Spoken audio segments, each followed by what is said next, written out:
Ang isi-share ko naman po ngayon sa inyo is, paano ba nalalaman kung anong stage na ang, halimbawa nga, may breast cancer ka. Paano mo malalaman na stage 1 ka, stage 2? Yan po ay makikita sa result po ng biopsy. Yung pwede siya pa-needle, pwede siyang excision. After 2 weeks yon, lumalabas kapag nagpa-biopsy ka. Doon malalaman kung positive ka sa cancer. At hindi lahat ay, halimbawa, stage 4 ka. Hindi naman ibig sabihin mahinang-mahina ka na nun or yung bedridden. Hindi. Maraming mga stage 4 doon na malalakas pa. Katulad lang din sila ng mga stage 1, stage 2. Pero syempre, hindi ka dapat makampante kasi nasa loob yung kalaban mo eh. Kaya dapat kung ano man yung mga hinihinging mga laboratory sa'yo, ibibigay mo yon. Kasi para sa'yo yun eh. Doon nakasalalay kung paano kanila gagamutin.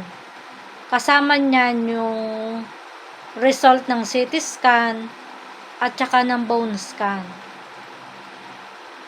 Tapos, ang kasama naman ng biopsy ay yung breast panel.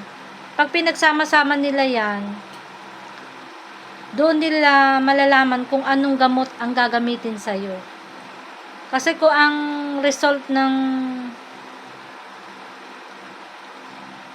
biopsy mo is stage 2 lang, pero doon sa CT scan, nakita doon na merong affected na organ, so hindi ka na stage 2. Mababago na yon.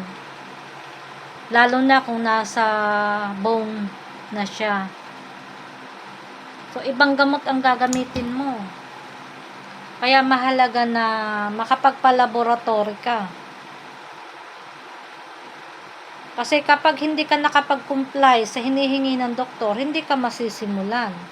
Kasi hindi pwedeng basta kagamutin. Hindi pwedeng basta gumamit ng gamot sa cancer. Iba-iba yun. Kaya mahalaga na pag sinabi ng doktor na, ito gawin mo, kailangan mo siyang ibigay. Kasi nga, hindi ka makakasimulang magpagamot. Ang sakit na cancer po ay mabilis lang siyang kumalat sa katawan. Kaya mahalaga na makapagpagamot ka.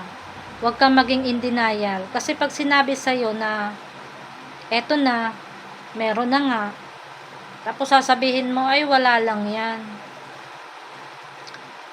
Malakas naman ako. Hindi po ganun. Kaya po yung iba ay lumalala kasi nga ganun yung nagiging thinking nila. Malakas sila. Pero hindi nyo nakikita, nasa loob ang inyong sakit. Kailangan mong magamot ka agad yun. Kasi kapag hindi ka nasimulang gamutin, kakalat siya, lalala ka. Kung ngayon, stage 1 ka lang, makailang buwan lang, nasa stage 4 ka na. So, mas mahirap gamutin kasi kung nasa stage 4. Kasi,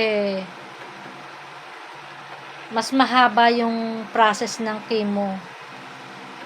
Kaya, importante na sa umpisa pa lang, gawin mo na agad yung dapat.